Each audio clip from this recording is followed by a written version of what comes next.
are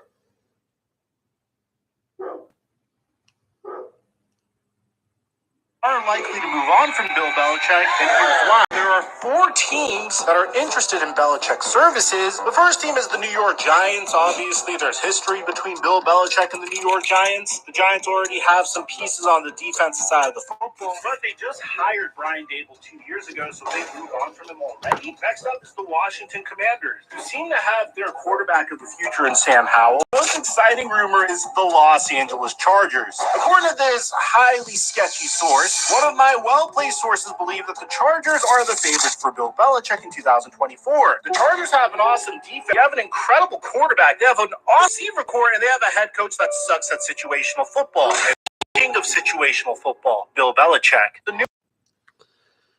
Welcome to Let Us Interrupt you, episode 238 here on Monday, November 20th, 2023. I am Joseph Olivo. Yes, I am the only one that still hosts this show. I am still looking for any co-hosts out there who want to be part of the podcast. It'd be much appreciated if you want to help out. Well, I get it. A lot of people get camera shy. Anyway, week 11 in the books for the NFL. Week 12 in the books for college football. There are a lot of NBA action that took place over the weekend here. I might be able to breeze by that in just a bit here. Celtics were playing at the Charlotte Hornets tonight. I'll preview that game as well. The Bruins are also on tonight as well. I'll preview that one as well. I'll get into week 11 action right now. I'll start off with that. Tonight with the Eagles and the Chiefs. I just lost my spot there for a minute there. I was trying to, I don't know why that Best Buy thing came up. I was just trying to scroll down here. Anyway, let's start with the Cardinals and Texans. Texans improved to 6-4 after their 21-16 win over the Cardinals. Kyler Murray in the game. I'm going to get the exact numbers. I'm going to pull them up right now. This Wi-Fi is strong enough here. It took about a few minutes for this thing to kick in. C.J. Stroud in the first half was 18 for 25 with 259 yards and 2 touchdowns. Ended up with 336. We ended up with about 80-something yards in the second half. Threw a few more interceptions in the game. Actually threw 3 interceptions in the game in the red zone. Otherwise, Stroud was money. 27 for 37, 336 yards, 2 touchdowns, 3 picks. Kyler Murray, 20 for 30, 1 touchdown, 1 pick. He threw for 214 yards. Started with a nice wide-open pass down the field to Rondale Moore from Kyler Murray, 48 yards, made 7-0 Cardinals. And right on the board with Dalton Schultz. He gets in there for 20 yards out. That's a 5-play, 61-yard drive in just about 2 minutes. Ties the game up at 7. But the Cardinals scored with a 3-play, 70-yard drive to open up the game. They had another drive that went about 9 plays, 36 yards in 4 minutes, 27 seconds with a 57-yard field goal. And then the Texans answer with another touchdown. They get an 11-yard run from Singletary. That was a 10-play, 75-yard drive in about 5 minutes. Made it 14-10. And then this big play right here to Nathan Dell. Great catch in the end zone, 4 yards. That's a touchdown there. It's 21-10. The Cardinals, Kyler Murray running from 1 yard out on a 12-play, 62-yard drive in the third. They could not get there. Last chance at the end there for Kyler Murray again. Late in the fourth there. I'm going to scroll down here and it's tell me they try to go for it on 4th down there. Does not go anywhere. They had 2 possessions in the 4th. They try to go for it on 4th down twice, but unfortunately the Texans hold on to win. They improved to 6-4. They are a half a game back of the AFC, or a game back, of the Jacksonville Jaguars for the divisional lead. Texans with the win, 21-16. They had 419 total yards, 308 passing yards, 196 passing yards for a couple of sacks were involved in there as well. But yeah, otherwise, the crucial thing about the Houston Texans in this game was that the Texans needed this win. They needed this win in the worst way to really stay relevant in the playoff picture here and not fall into purgatory in the hunt scheme of things with the Bengals and the Bills and the Colts and all that.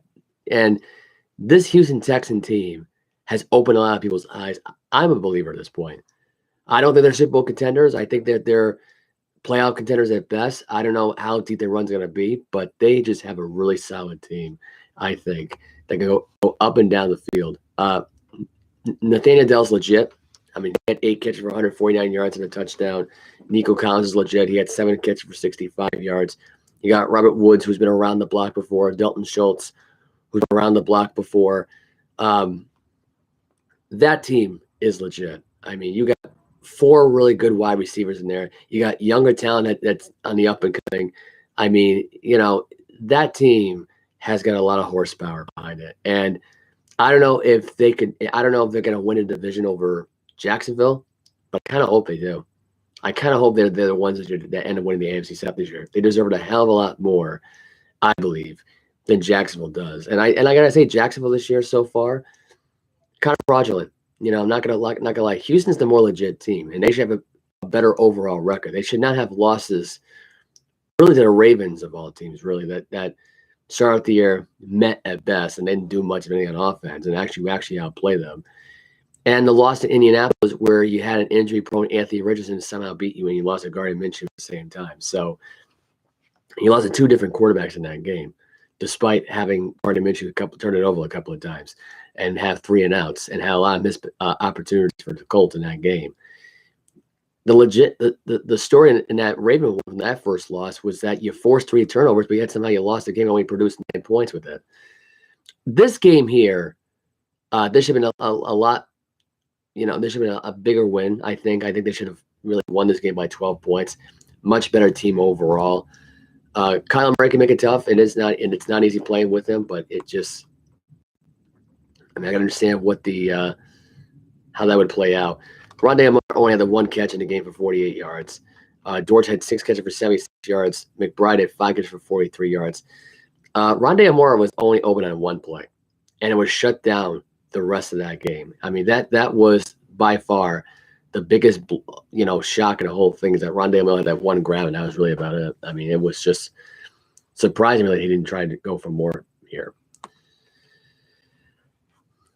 The Detroit Lions beat the Bears 31-26. They now improved to 8-2 for the first time since like the 1960s. They have not had a start like this in years. First time the last time they won the NFC North, they got to the NFC title game. David Montgomery's touchdown run really won them the game. That's all you really need to know about this one right here. He had 12 carries for 76 yards and a touchdown. Fields in the game was 16 for 23, 169 yards, 1 touchdown, no interceptions. Fields had 18 carries for 104 yards. He led the day in rushing. I mean, he basically ran all over that team. Goff had his worst game of the year. 28 to 35, 236 yards, 2 touchdowns, 3 picks. He did not have a good game at all whatsoever. It got to a point where it got ugly. I thought the game against the Ravens was bad. This was worse. You're at home. You're an 8-point favorite here against a really trashy Chicago Bear team. And luckily, Montgomery saved the day, really. Gibbs didn't play overall that great. He only had 8 carries for 36 yards. He did not really do much of anything, really. Montgomery basically carried that team most of the way, really. St. Brown, 8 catches for 77 yards. He got a touchdown reception. Jameson Williams had 2 catches for 44 yards. He also had a touchdown reception as well in the game. Otherwise, I mean, it was interesting how this game played out. I mean, you had probably 1 sack on each side here, a couple of sacks maybe, towards Justin Fields. That defense played the best of their ability here in that one here to try to slow down the Chicago Bears offense. And it was a trap game for sure. I don't know how Detroit escaped it, but it was a trap game.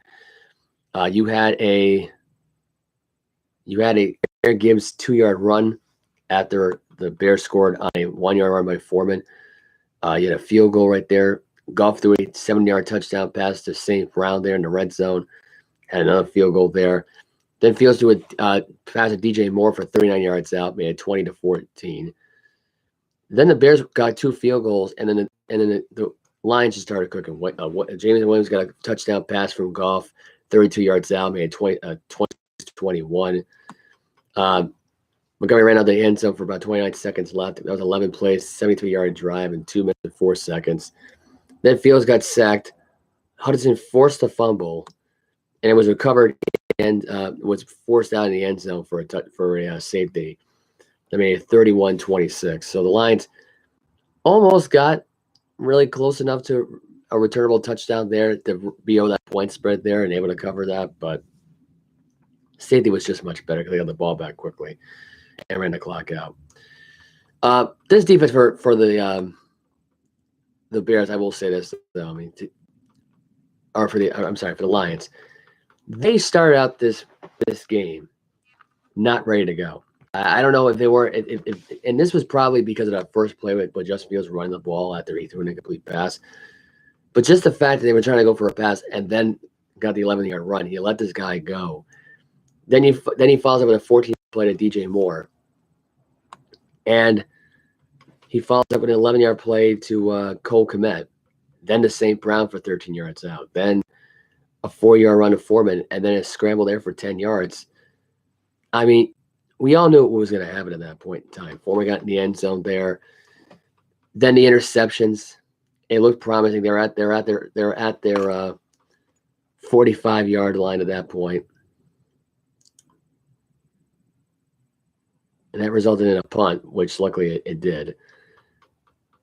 And the Bears fumbled on, or was it 2 interceptions there? No, it was just the one. Okay, then there was a second interception involved there. Then there was a fumble by the Bears that led to a touchdown drive. Like it was only an 8-play, 34-yard drive at that point. But Chicago had a touchdown drive. Detroit had a touchdown drive. That was good there.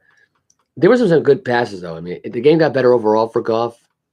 But just the way this game was going, it looked like Justin Fields was going to run away with it, literally for real. I mean, 60 for 23, 169 yards behind the 18 carries for 104 yards. I can see why there. Fields has played the best that he could in his return game. Back from that thumb injury. I mean, it's a tale of the story here for Justin Fields. But, good for him to be back and for Chicago. I think he established now at this point that this is his job and he's not planning on sharing it anymore with the Division III Heisman Trophy winner.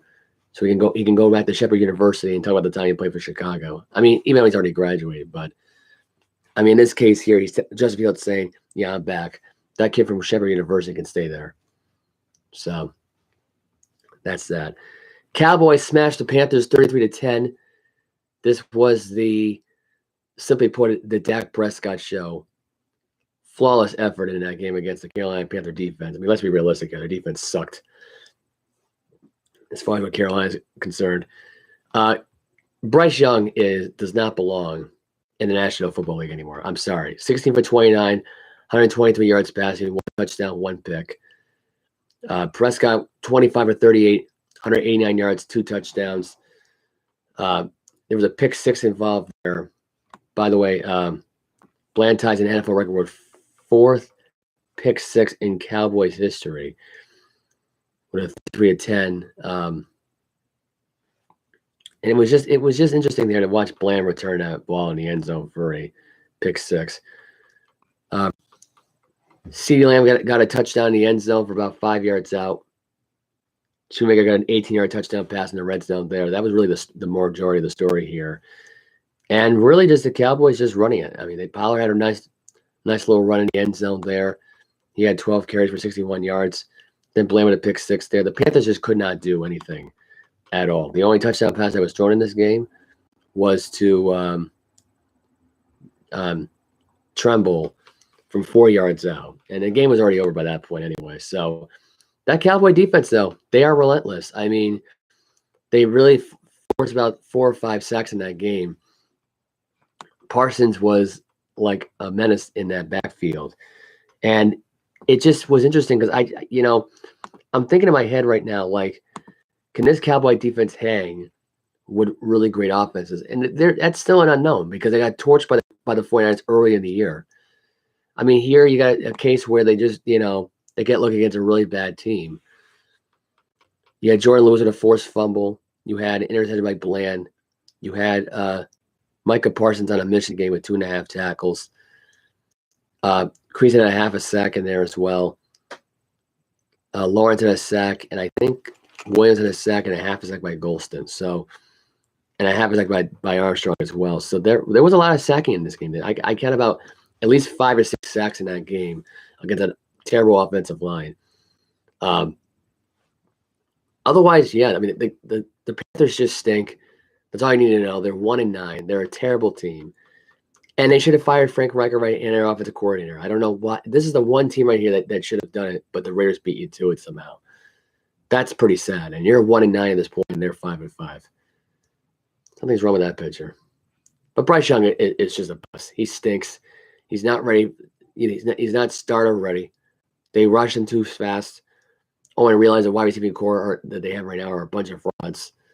So not a lot else to say about that team, really, other than the fact that they're stinking right now. They're not going to get the number 1 draft because the Bears own it with that, with that trade for trading away DJ, which is by far the dumbest trade in NFL history at this point. I look at the Russell Wilson stuff now, and not the last night when Wilson winning his 4th straight game. They're 5-5. I kind of look at it and I'm going, that's more of a win for the Denver Broncos right now at this point than really for the Seattle Seahawks, really, because they're 6-4 right now and they're barely hanging on. Let's put it that way. The Packers beat the Chargers 23-20. Joey Bosa got carted out the field with a foot injury. Not really a word yet on what happened in this one here, but Love threw for 322 yards and found Dobbs in the end zone for a 24-yard touchdown pass, giving him the lead late. There was a 32-yard run by Jalen Reed at one point. He had 3 catches, 3 carries for 46 yards, including a 32-yard run rush in the end zone. Dubes had the touchdown late. Yeah, Christian Watson who had a catch in the end zone from 11 yards out. He was 2 catches for 21 yards in that game there. Love was 27 for 40 for 322 yards and 2 touchdown passes. Justin Herbert was 21 for 36, 260, 2 touchdowns, no picks. Love, by the way, has career best in this game against this bad Charger defense. Became the first Packer to throw for more than 300 yards since Aaron Rodgers had a 341-yard day against the Chicago Bears back in December 12, 2021. Love said at the game, I wasn't aware of that. That's a pretty crazy stat, to be honest. So that was what he said after the game. Keenan Allen targeted 16 times. He had 10 catches for 116 yards and a touchdown. Stone Smart, who had a really big touchdown reception. He had for 51 yards out for the Chargers. Only catch in the game. Couldn't tell you who the hell Stone Smart is. Tyson Badgett and now Stone Smart here. By the way, we're going to look this up right now because I am curious of finding out who this guy really is. Because he's a tight end, of course. And I was just trying to figure this out right now at this point. Birthplace, Sacramento, California. He's had 2 years in the league out of Old Dominion.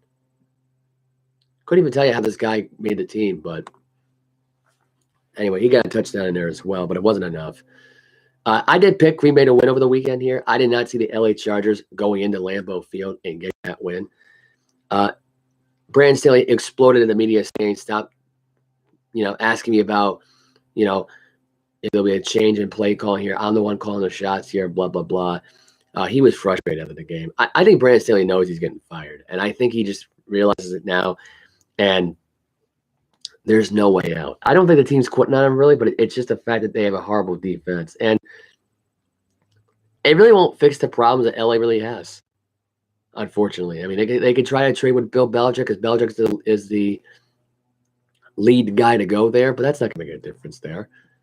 It really isn't. You got holes in your Stone Smart who are making some, impressions, but in reality, it's not making that much of a difference. And there's really not much else to say here other than that, really. So that really was the story of this game. Love just basically this is his best performance he's ever had.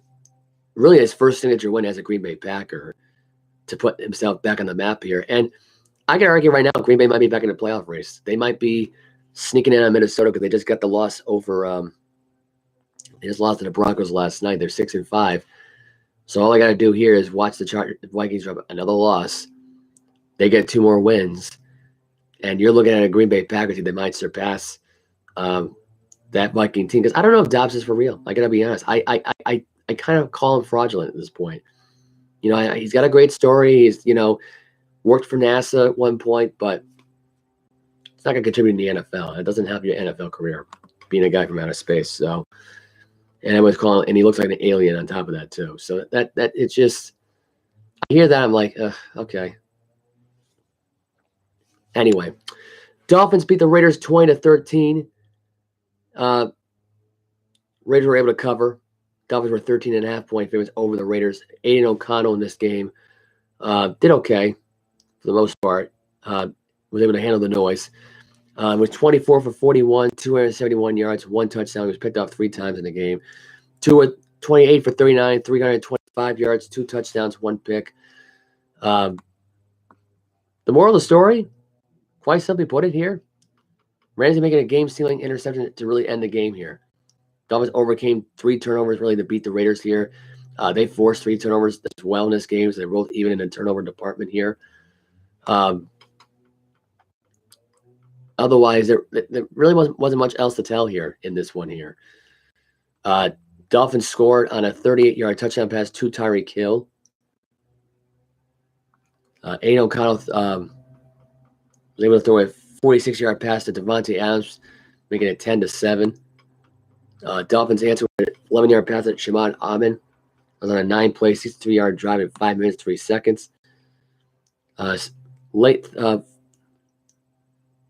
much else to tell here in this one here. There was a fumble here by the Dolphins here. They fumbled it. Tua scrambled.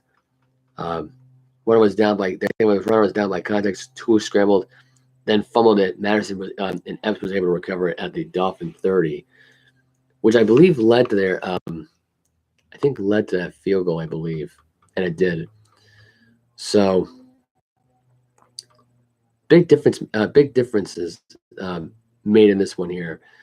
Mostly was just turnovers there in this one here, but the Dolphins really had this game put away. 2-1 being at that point, but I'll pull it up right now and just a look here. Other than that, I mean, you kind of look at the Dolphins' defense here against this questionable Raiders team, and it's just like you start to wonder. It's like, was it really that big of a deal? Was it really that big of a story? Aiden O'Connell, though, only got sacked once in this game, lost about 11 yards. Not much else to tell there in that one, really. Morstead had 22 carries for 86 yards. Jacobs had 14 carries for 39 yards in the game. Just the Dolphins just won possession right there. They played great. Offensively. Tyreek Hill ended up staying in the game. He had 10 catches for 146 yards and 1 touchdown. While had 4 catches for 55 yards. I'm not sure why the highlights version of this is not going away, but we had Chosen Anderson with 2 catches for 39 yards, a.k.a. Robbie Anderson. Cedric Wilson Jr. had 3 catches for 23 yards. Ahmed had 3 catches for 25 yards and a touchdown. A lot of big key differences in this game here. A lot of key guys that really made the difference at the end of the day. Devontae Adams with the Raiders had 7 catches for 82 yards and a touchdown. Jacoby Myers had 4 catches for 49 yards. The rookie out of Notre Dame, Mayer, had 4 catches for 46 yards. Hunter Renfrow had 5 catches for 42 yards. His best game with the Raiders probably this season. If we're going to go by statistical numbers here, he's not really had a breakout game. But Aiden O'Connell aired it out, and for a guy that threw for 3 interceptions, best game of his career by far, despite those turnovers. And the the interceptions as well, the fumble, the fumbles were key differences in this game here. The Raiders couldn't capitalize though on the fumble position though. That was the only thing that was really sad about that. Phillips had an interception right there. There was 2 by Ramsey, especially one late in the game. But they were able to stall any momentum the Raiders had going on. 8 O'Connell yards rushing. Tucker had -6 yards rushing, which brings up the point right now of them only having 36 rushing yards in the game. But yeah, the Dolphins overall, outgained the Raiders 422 yards to 296. Tua played pretty good in this game. I mean, he played great in this game. He had an awesome day. Tyreek Hill right now and Tua are in the MVP race now, as far as I'm concerned. I mean, they're both trying to compete for that MVP, get that spot as MVP. Either that or Hill's going to get Offensive Player of the Year. It could be one of the two for Tyreek Hill. But, yeah, I think Tua and Tyreek Hill right now are in the running for MVP. I don't think it's really close here. I'd be shocked here if they were co-MVPs, both Tyreek and Tua. That would be interesting. Anyway, the Giants playing the Washington Commanders. They beat the Commanders. They swept the Commanders for the season, making the Commanders drop to 4-7. They beat them 31-19. Tommy DeVito had a great game. He had some dimes in this one here. This was a guy that really proved me wrong. 18 for 26, 246 yards. He had 3 touchdown passes, no picks. Sam Howell, 31 for 45, 255 yards, 1 touchdown, 3 picks. In the game overall, they sacked Howell at least 3 or 4 times in the game, including a late hit out of bounds close in the red zone there that caused a bunch of ejections and some fights. The Giants and Commanders rivalry is for real. This is a bigger rivalry now than it was when Eli Manning was at quarterback here. You talk about a rivalry that started off with a undrafted free agent and a 5th round draft pick at quarterback. You know this is serious stuff. Yeah, but Tommy DeVito legitimately outplayed Sam Howell in every way. Numbers might not think so, but I mean you gotta look at the numbers there in this game. He had a great throw to throws in this one here that were the key difference here. DeVito got sacked 5 times, but it didn't stop him. He threw a 24-yard touchdown pass to Saquon Barkley over the game that made it 7-0. Then do a 40-yard touchdown pass to Darius Slayton, and then you had a 5-yard to Saquon Barkley again. That was really the difference maker in this one here. Then Sam Howell threw its pick 6 to Isaiah Simmons. And I believe this is his first career touchdown. If I'm not mistaken here, his first pick 6 in his career. Howell had a touchdown pass of he's got in the end zone for it. There was an offsetting penalty there by Samuel and Flott. They both got ejected in this one. That led to a field goal there.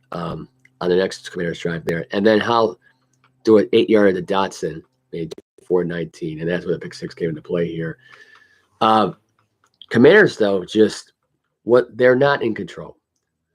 Whatever happened to this team since that loss to the Seahawks last week? I mean, they've just been completely falling apart. Their decision-making is hurting them as well. I think that has to be put on notice here with this team. They just, from start to finish here, they don't know what they're doing. Sam Howell is rushing too much, forcing throws down the field that are unnecessary. And including that pick 6, that really sealed the deal for it right there. At that point, I knew that game was over. I wanted Washington to win so badly here, but it just wasn't meant to be.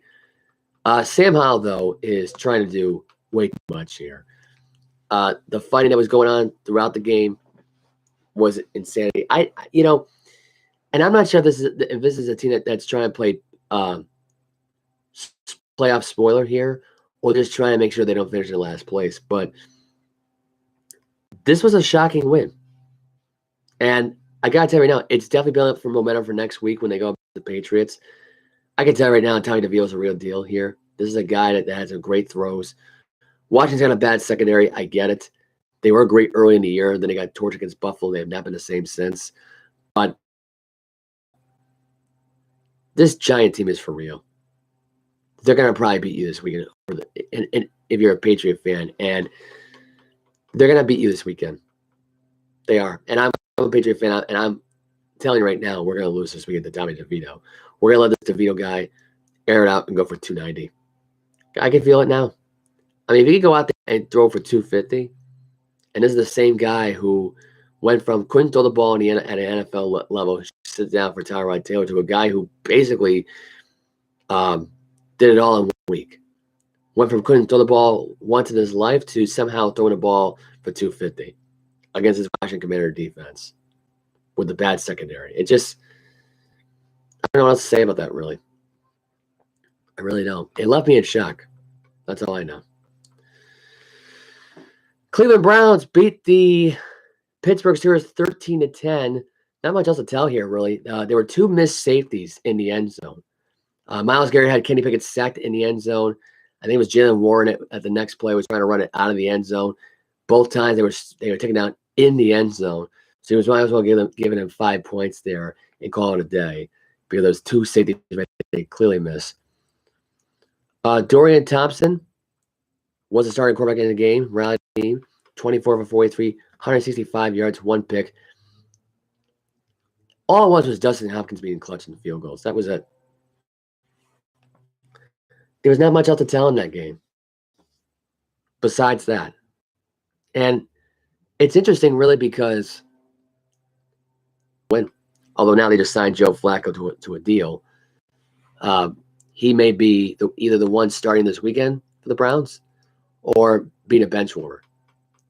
But there's a late drive late in the game. It was Dorian Thompson-Robinson who was delivering the ball. They're hitting good throws. A lot of yards thrown in the game, but it is what it is. Pickett was terrible this game. 50 for 28, 106 yards. He was sacked at least a few times in this game. Just sucked in this game. Was terrible. This guy didn't even throw for over 110 yards.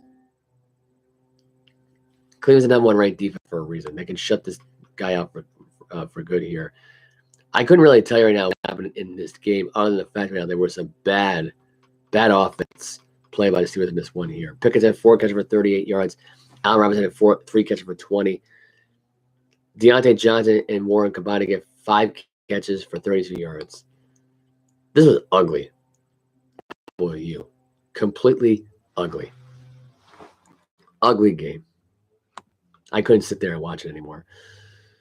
It was bad. Jacksonville beat the Tennessee Titans 34-14. Trevor Lawrence in this game had a much better showing here than he did last weekend against the 49ers, where he practically got I would say shut out here in this case here right now, but they did score 3 points. So they weren't really shut out in this game. Will Levis is starting to turn into Ryan Tannehill every day, but they didn't have him throw much, really do much there with the throwing here. They did more running plays than passing plays in this one here. Lawrence was 24 for 32, 262, 2 touchdowns, no picks. That was the story in that one. As far as who outplayed who. They beat the Tennessee Titans like they should have. I didn't think Tennessee was going to get the win. I hadn't seen them pull out an upset here. In this case, it was Calvin Ridley who scored 2 touchdowns. And it really showed here with the 7 catches for 103 yards in the game that he had in the game. Kirk had 3 catches for 8 yards. Lawrence also ran for 2 scores for the first time in 3 NFL seasons, became the first player in franchise history with 2 touchdowns and 2 rushing scores in the same game. So that was pretty cool. And as best career, 4th best passer rating at 119.5 of his career, and there was the 3rd lowest outing against the 49ers last week. So that was interesting. Following here, he threw one of DeAndre Hopkins. I think that went for about. I'm not really sure about it because as long as reception was 43 yards, but it's not showing me here how he got the touchdown here. He threw one to Hopkins, and I think he threw one to Simmons as well. It was on a play action, a little bloop pass in the end zone to the defensive tackle. But yeah, that was the moral of the story. Jacksonville's defense showed up and played. They got to Levis once in this game. They didn't sack him a lot in this game.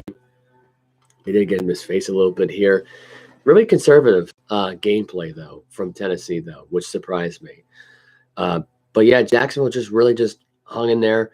Never really gave Levis much of a chance really to do anything with it at all, and never really had the coaches believing in him throughout. So I don't know what else to say here other than that. 49ers beat the Bucs 27-14. Brock Purdy posting a perfect passer rating in this game here. Had to go in 21 for 25 for 333 yards and 3 touchdowns, no picks. This was a Brock Purdy MVP type of performance that you would not see anywhere else. He had threw a pass to McCaffrey for 4 yards out on a 12-play, 80-yard drive. They made it nothing. They get a field goal there, made it 10-0. Purdy threw a 76-yard bomb to Brandon Ayuk.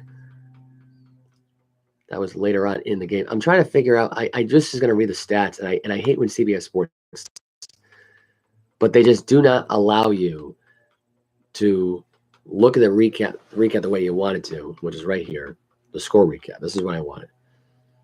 Okay, yeah, Baker Mayfield throw a 1 yard to Mike Evans on a 10-play, 70-yard drive. Then he had Purdy a 76-yard bomb. They made it 20-7. That was on a 3-play, 98-yard drive. Then Purdy 3 yards to George Kittle, made it 26-7, made it 27-7 with the extra point. And then Mayfield and actually Rashad White ran in the end zone himself, made 27-14. And that was your final here. Halunga tore his ACL. I'm not sure what quarter it was in. I think it was like right around the first or second half of the game. So that made it 27-14 for the 49ers. They now improved to 7-3. With Halunga out, this is bad news for the 49ers, I think, defensively, because he's your best secondary player, your best safety you have. I mean, you got Young and Boza, granted. That still helps. But with Halunga out, it affects the passing game at this point. Like, let's say Young and Boza double-teamed, and Hargrave gets, like, double-teamed as well. Like, it just – or Hargrave is going to go one-on-one but can't get to anybody, and Halunga's not, your best safety out and gone for the year. That hurts your passing game a little bit. So that's going to take a hit a little bit or two. It might. But I don't think to be another, to stop the 49ers from having a deep playoff run. So we'll see how it plays out for the 49ers. But this was a big loss, though, by the 49ers this year in the passing play. The Bills smashed the Jets 32-6. There really wasn't much else to say here about that game, really. I mean, it was a complete beatdown. Zach Wilson finally got benched, finally got taken out of the game. It just, that whole thing, and it was ugly. It was ugly, this game. It was not a pretty game to start with at all. It progressively got worse. Let's put it that way. It progressively got worse as the game went on for Zach Wilson. I mean, at that point, they were just, it was not good. Let's put it that way. It was ugly, ugly, ugly. That game ended up being. And Josh Allen basically went off in this game once again. I mean, he showed up, sent a message. He had a 5-yard pass to James Cook. Breece Hall had a 9-yard touchdown reception from Zach Wilson. They failed a 2-point conversion. Then a 28-yard pass to Johnson from Josh Allen for Buffalo, made it 22-6. Then an 81-yard pass to Shakir on a 2-play, 86-yard drive in 55 seconds. Then the Bills get the field goal, made it 32-6 there at that one. So that's how that game pretty much came to a close. Zach Wilson in this game, 7 for 15, 81 yards, 1 touchdown, 1 pick. Tom Morstead threw an 18-yard fake punt, which resulted in the only touchdown drive they had in the game. Boyle came in the game for Wilson. He went 7 for 14 for 33 yards and was picked off once. So as a team, they turned it over twice in this game. Garrett Wilson at one point on a drive had a catch, and after he caught it, he fumbled it. That really changed the whole energy of that game. It seemed like it was going on the Jets' way, but it just, at that point, it wasn't. After Zach Wilson saw that fumble, his confidence just died. It really did. Despite them holding the 3 field goals that opened up the first half, I mean, it got worse.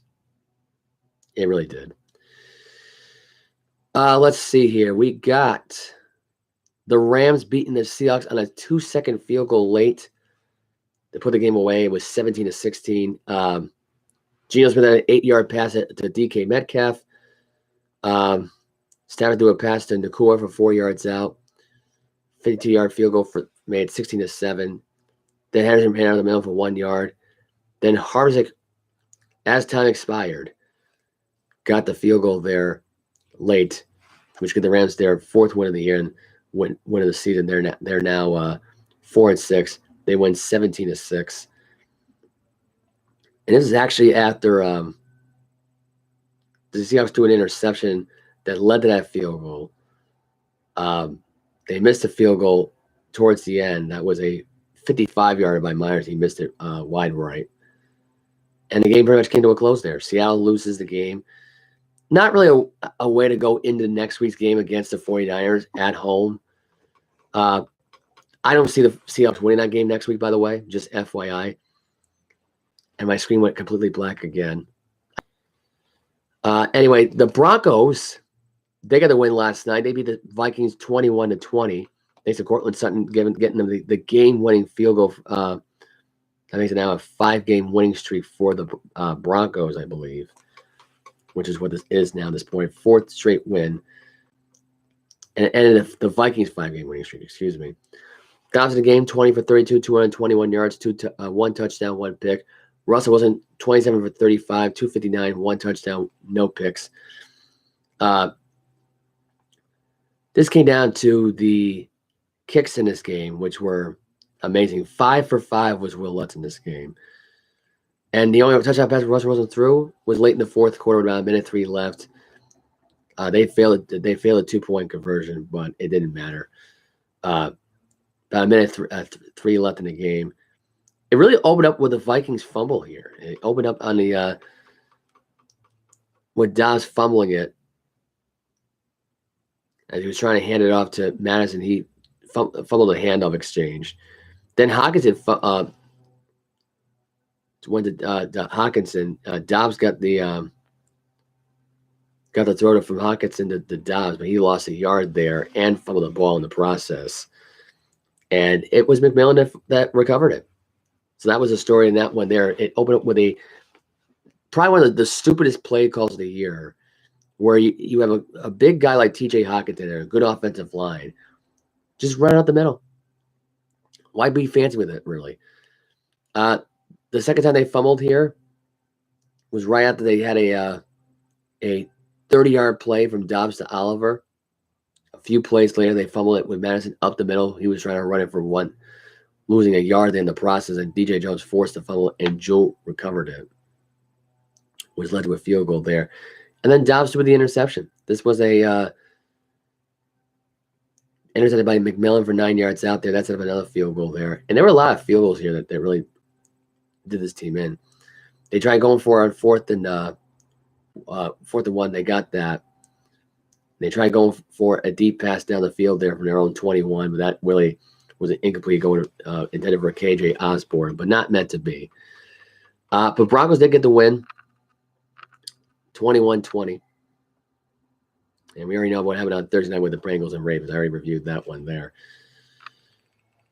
So that is all for the NFL review version of this show. This went on a little bit longer than I wanted to. My takeaway on week 11 was that Buffalo's in a driver's seat for sure. As far as like where they are in the driver's seat here, which I'll go and show you right now at this point. I'll go and show you right now where they are in the standings as soon as this thing loads up. But it's all up to them at this point. It really is. It's really all up to them. A lot of injuries that happened in this game as well. Geno Smith was also injured in the game, late in the game as well. Let me go back to that one for a minute. Let me go back to that story for just 1 second in here. In the NFL, by the way.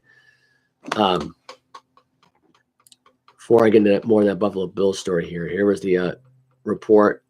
This is all from cbsports.com. So this is all the injuries. Cooper Kupp got injured in the game. Halonga suffered a torn ACL. He's done for the year.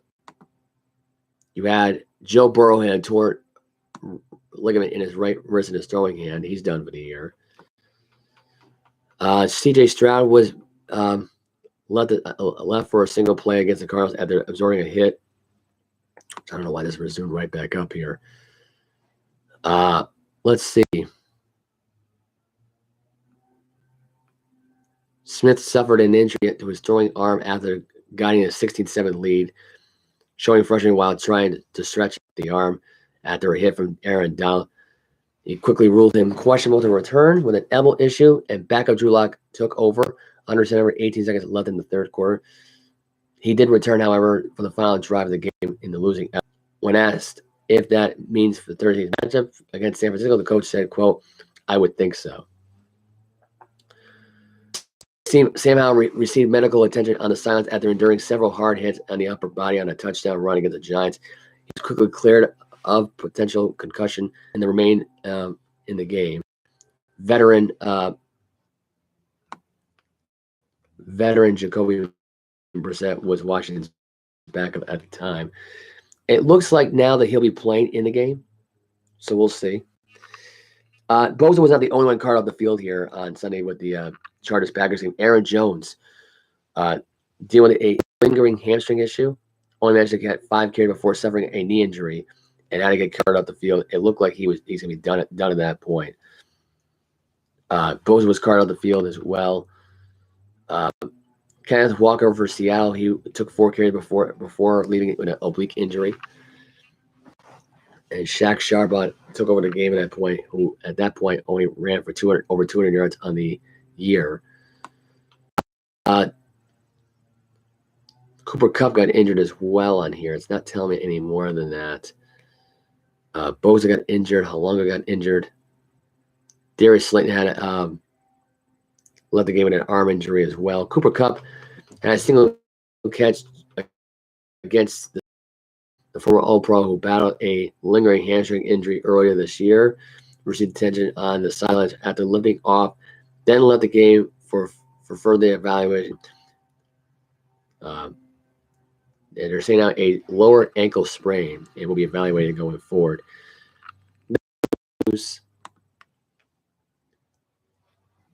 Tyreek Hill was nursing a hand injury.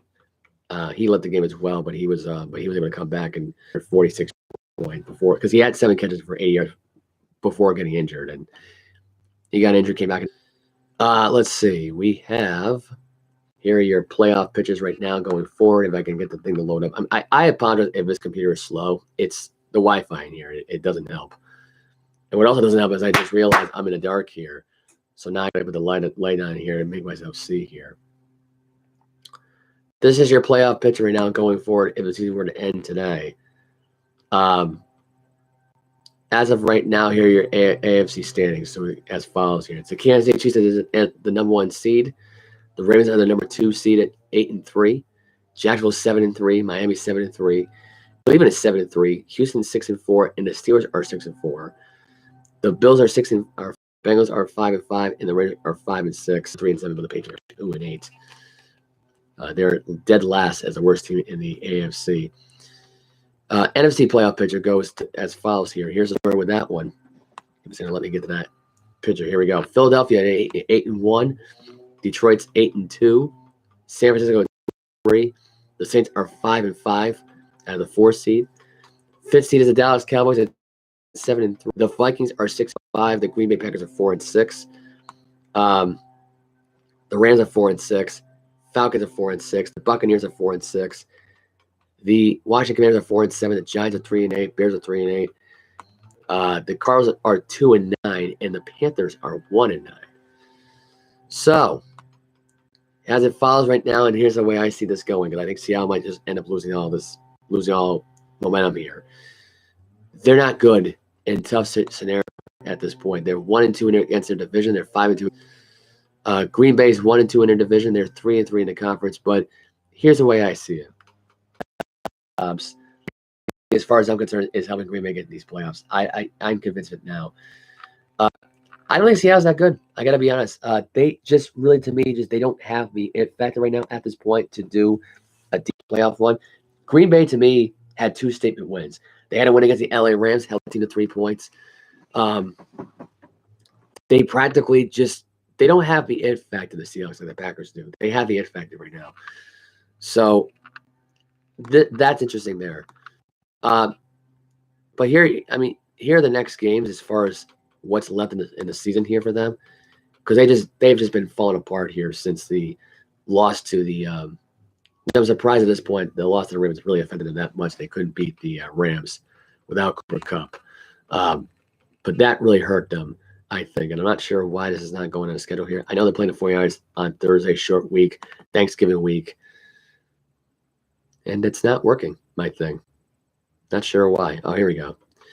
So here's the remaining schedule right now for the Seahawks here, as follows. They're at Cincinnati. All right, they already played Cincinnati. Right, they already lost that game. They are. All right, here we go. 49ers, then the Dallas Cowboys, then at the 49ers again. That's already 3 straight losses right there. Okay. And then they have Philadelphia. That's another loss. So right there, that's 5, 6, 7, 8 losses they have coming their way. They can beat Tennessee on the road, no problem. Pittsburgh, I'm not sure about. Although I think they might lose to Tennessee, actually. Now the more everything, they'll lose to Tennessee. They'll beat Pittsburgh and they'll beat Arizona. So they'll be 8-9 there as far as that playoff picture goes. I'm sorry, but I'm more convinced of this now than ever here. Despite of how people think about what people think about Seattle here, they're not that good.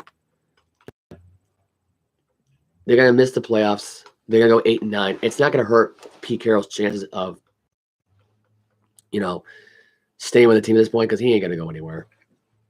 And realistically, I kind of believe in the Green Bay Packers more than ever now to be a playoff team right now. And if the Vikings somehow get in there, they're gonna go in as a 7th seed. I think realistically here, I can see them going 9-8 with Dobbs, and end up getting crushed by the Lions later on. Because with this kind of gives Green Bay an advantage here for a deep playoff push, because I think realistically Love has proved at this point now that he can help his team out, because with that performance, throwing for 322 yards, that was a big win.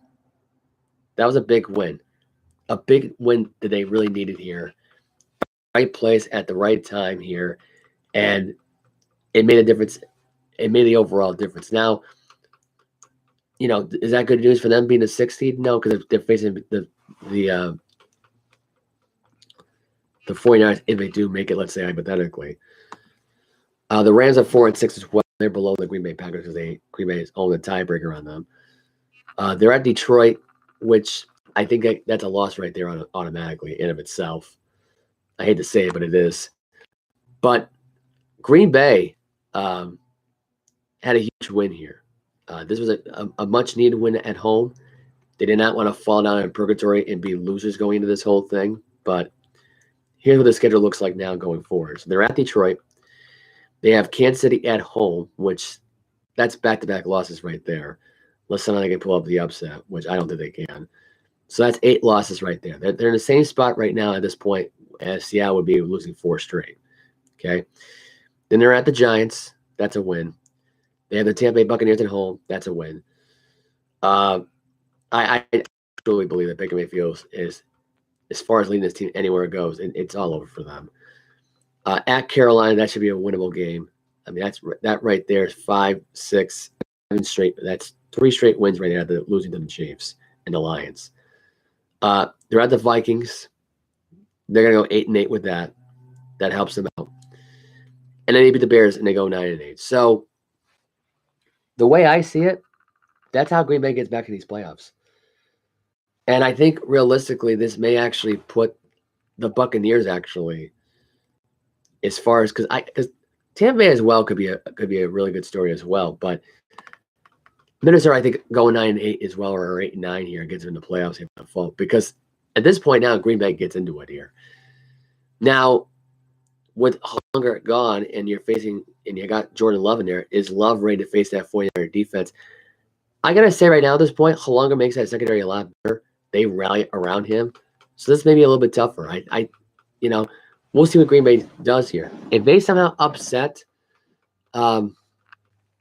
the 49ers, I'd be stunned, but it's not a realistic thing. It really isn't. So as far as the playoff picture goes, I think the only change they're going to have here is Pittsburgh gets out of that playoff position. I think Jacksonville goes down as a, and I hate to say it here, I think either Buffalo or Jacksonville are be a 7th here. It sucks. It sucks thinking that way, but it's true. They shouldn't be a 7th seed with how good Jacksonville really is, but I feel like Houston's going to win that division. I really do. I think they're going to win that division. Stroud's really too good. Pittsburgh, I don't think really good this year. I think they're frauds at this point as far as where they are in the playoff picture. But here's the way I think the way this is going to go. Okay, I think realistically, Buffalo ends up being a 6th seed. I think Jacksonville ends up being a 5th seed. Denver takes a 7th seed, and we're going to get Russell Wilson versus Lamar Jackson. I think we are.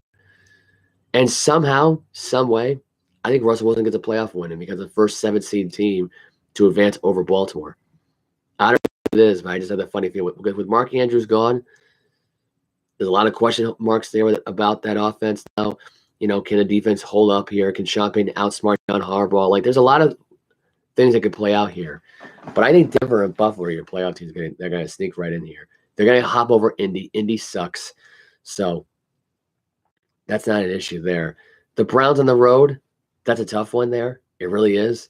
For them, that will be an interesting game because I think Dorian Thomas-Robinson is going to have a hard time against that Denver defense and that Denver crowd. There's a lot of pressure on this team unless they have Flacco's return in Denver, which they should do because this would be a realistic story here. Joe Flacco versus Russell Wilson. That would be a hell of a story. Anyway, Tim Boyle, by the way, is starting for the Jets on Week 12 on Black Friday, by the way, against the Miami Dolphins this week. So that should be interesting there. There was an article actually. Try to share the screen on this. Hopefully you're still with us. It was a long review. I did not think this was going to go over an hour here for reviewing for all of this, but we got a lot more to talk about here. I'm not sure how long I'm going to be on this program for. I'm not going to try and go too long here. But Zach Wilson was taken out by Robert Saleh in a painful sideline collision minutes before getting benched. This is how the article starts out, by the way, according to the Tyler Loretta. As he led the Jets out onto the field for a drive in the second quarter, Wilson turned back towards the sideline as he jogged only to trip over his own feet and embarrassing fall, which I missed that. I hope there's a clip of it. It might be memed soon. In the third quarter, Wilson was scrambling out of bounds towards the Jets sideline and wound up colliding with his coach, Robert Saleh. Saleh did his best to catch his quarterback, but both men ultimately ended up on the ground.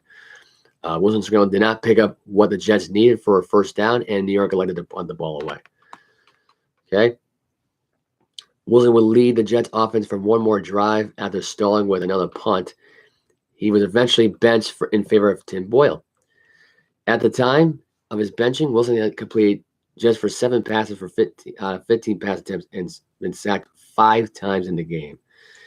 NFL fans had fun with the sequence, saying it was emblematic of Wilson's time in New York. If that wasn't a way to get yourself, if that wasn't a way to end your season right there, I mean, I don't know what was there. But that was pretty sad. And to have 2 embarrassing falls in a row, this was painful to watch. Very ugly game. It got more ugly as the game went on. It was embarrassing. And I'm watching highlights of it now and watching it again. It just, it's bad when Zach Wilson just sucks. And you defended this guy. And I don't know if that saved your job by keeping this guy in the bench for the longer term here, but I think with Aaron Rodgers possibly coming back here, I don't think they make the playoffs. I really don't think they do. I'm hearing December 2nd for 1 week here. Then I got an article pop up today saying it's week 16. So I don't know what to believe anymore when it comes to that story. I don't. So this season's over for them. I hate to say it, but it's over for the Jets at this point. If Tim Boyle saves his job, it's great. If not, that sucks. It really does suck. We got some NBA scores. Actually, let me get into college football scoreboard here before I even get into anything here. Apparently, my laptop's it's not going to allow me to look it up on here, so now I got to go try to program it from my phone, which unfortunately I can't. It's not allowing me to do that either. Week 12 of college football in the books. Michigan, Ohio State going to be the story for week 13, starting on the 25th. But on the 18th, Michigan beat Maryland 31-24. Blake Corum in the game had 28 carries for 94 yards and 2 touchdowns. For Maryland, Brian Edwards Jr. had 4 carries for 3 yards on 3 touchdowns.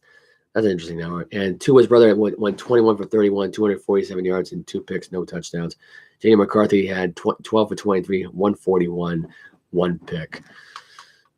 Louisville beat Miami 38-31. Louisville right now topping the Hurricanes. Plummer had 24 for 37, 308 yards, 3 touchdowns, 1 pick. Tyler Van Dyke, 24 for 39, 327 yards, 1 touchdown, no interceptions. Coleman had 2 catches for 58 yards and a touchdown. Recepto for Miami had 8 catches, 193 yards, and 1 touchdown for the Hurricanes. Penn State beat Rutgers 27-6. Alabama beat Chattanooga 66-10. Clemson upsetting 20th ranked North Carolina 31-20. 19th ranked Notre Dame beat Wake Forest 45-7. Number 1 ranked Georgia beating 18th ranked Tennessee 38-10. The Buckeyes beat the Minnesota Gophers 37-3. OHIO. Ohio State, Kyle McCord, 20 for 32, 2 touchdowns, no picks. And Amuga had 5 catches for 83 yards. Marvin Harrison Jr. had 3 catches for 30 yards and a touchdown in the game. Not big numbers from him. 6th ranked Oregon beating Arizona State 49-13. Kansas State, 21st ranked Kansas State beating 25th ranked Kansas 31-27 in Lawrence. 7th ranked Texas beating Iowa State 26-16. 24th ranked Tulane beating Florida Atlantic 24-8. Despite losing Gabriel for Oklahoma was able to pull out a win over BYU 31-24. Arizona beating Utah 42-18. 17th ranked takes down 22nd ranked Utah. Cam Rising, by the way, made on a report today right now that he's planned to return for Utah the following season. 16th ranked Iowa beating Illinois 15-13. 23rd ranked Oklahoma State beating Houston 43-30. Jordan Travis getting carved off the field with an apparent leg injury. Could be done for the year, and his draft stock has dropped. So he went from being a first rounder to a third rounder here. We'll see in the NFL, Jordan. Florida State gets a win 58-13. Washington beat Oregon State 22-20. 5th ranked surviving 11th ranked Oregon State. DJ Ugali actually outplayed Michael Penix Jr., but not by a lot. He threw for 164. DJ Michael threw for 162 and 2 touchdowns and no picks. Ugali got picked off twice. LSU beating Georgia Southern 56 or Georgia State, I should say, 56-14. And 9th ranked Missouri beating Florida barely 33-31. Cook in his game had 331 yards and 1 touchdown, no picks. Mertz had 14 for 22, 183 yards, 2 touchdowns, 1 pick. It really came down in the end here to really a back and forth affair. Just big plays down the field. It really came down to, in the end, with a 30-yard game-winning field goal here on a 12-play, 67-yard drive in a minute 31 to give Missouri the win. They improved to 9-2.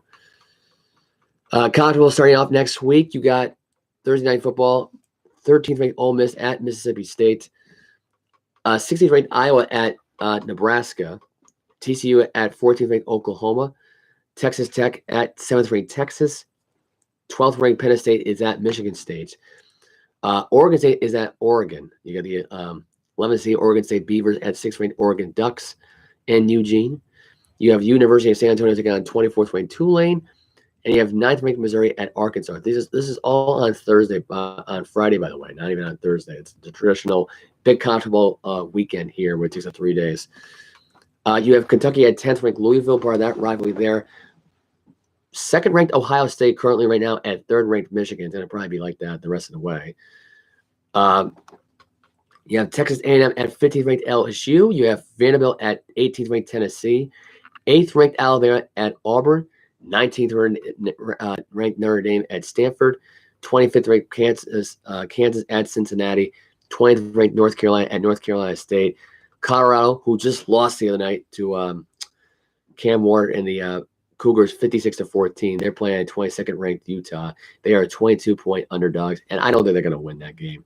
Sorry to say, they'll drop to 4-8.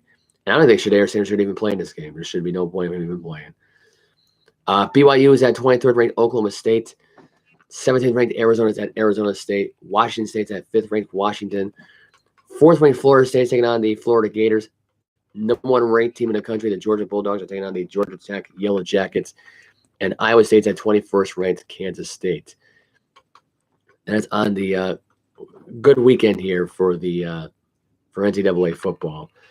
My takeaway from NCAA football, before I even get into the NBA basketball here, my takeaway from this past weekend here was there were a lot of great games out, a lot of close games coming down to the last seconds here. It was clutch football at its best. When it came down to Notre Dame, blowing out Wake Forest, Sam Hartman got his revenge. I mean, it was a really good story that he threw for 4 touchdowns in the game. He had his best performance out of anybody this weekend here playing quarterback, I think. And even in blowout fashion, Sam Hartman looked amazing here. He looked like a first-round draft pick right now. With Jordan Travis being out at this point, that might be your replacement. I hate to say it, but with that leg injury right now, it hurts the draft stock with Travis right now. I mean, if he goes and gets drafted, let's say this year in the NFL draft, I mean, it could end up like Henry Hooker right now, being a backup right now for Detroit. Because remember, he had a torn ACL last year for Tennessee when they had a chance to go in a deep NCAA football playoff run, and instead they just they ended up losing 3 straight games. The Bulldogs, really, quite simply put it, they were dominant in this game. Tennessee had no chance in this game. Beck threw for 298 yards, 3 touchdowns, no picks. Milton III sucked. He only threw for 150 on 30 throws, so he's not that good. Tennessee is back to being in obscurity here. They won't be ranked next week. I'll be surprised if they are. Let's put it that way. But yeah, that's my college football thought here. NBA basketball, I'll start up by what Friday's games. Knicks beat the Wizards 120-99. Bucks beat the Hornets 130-99. The Celtics got the win over the Raptors 108-105. Kings beat the Spurs 129-120. Magic beat the Bulls 103-97. The Lakers beat the Trailblazers 107-95. James Harden with a clutch shot. That was a game winner, but they had 3 more shots after that one, made it 106-100. Suns beat the Jazz 131-128. The Sixers beat the Atlanta Hawks 126-116. Cavaliers beat the Pistons 108-100. Pelicans beat the Nuggets 115-110. Saturday night, Nets got another win over the Hornets 122-108. Timberwolves beat the Pelicans 121-120. Heat lost to the Bulls 102-97. The Bucks beat the Mavericks 132-125. Damian Lillard had 40 points, but Lillard had 39, I believe. It was on Friday night, I believe, for the Bucks. But yeah, Giannis had Irving had 39, Doncic had 35.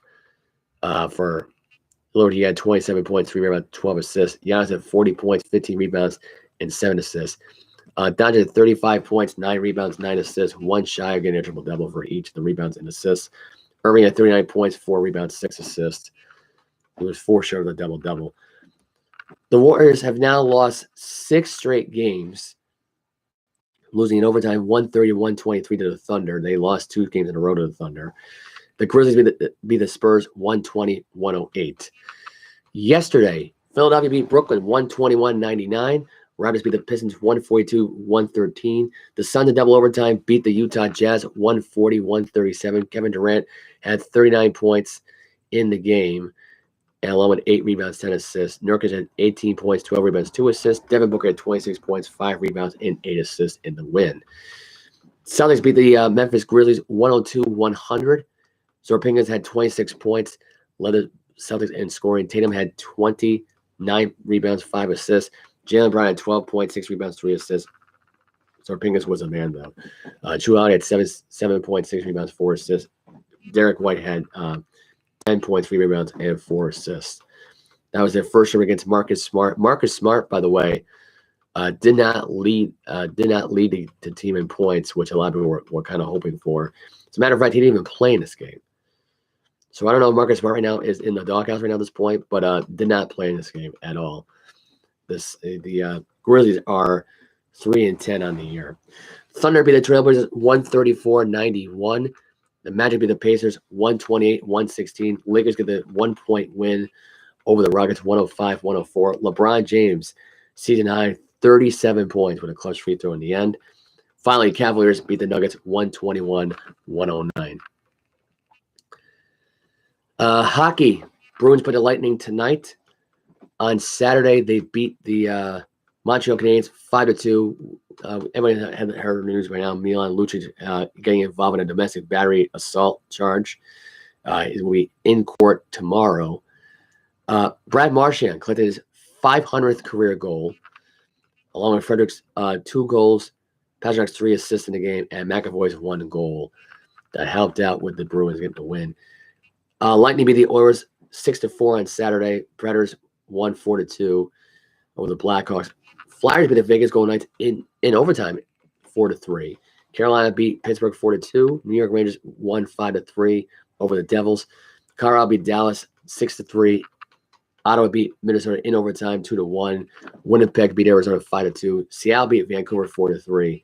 Washington beat Columbus 4-3. And LA beat St. Louis 5-1.